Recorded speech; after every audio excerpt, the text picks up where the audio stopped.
सरस्वती शिशु मंदिर शिक्षा नगर के छात्र संसद के सदस्य परमपिता परमात्मा को साक्षी मानकर शपथ ग्रहण करते हैं कि हम संसद सदस्य के रूप में विद्या भारती की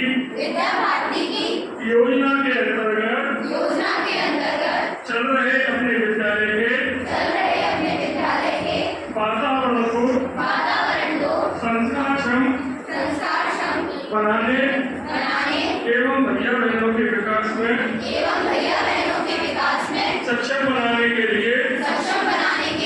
प्रमाणिकता एवं सक्रियता पूर्वक योगदान करेंगे। अनुशासन देशभक्ति एवं समाज की सेवा की हमारे जीवन एवं विद्यालय के क्रियाकलाप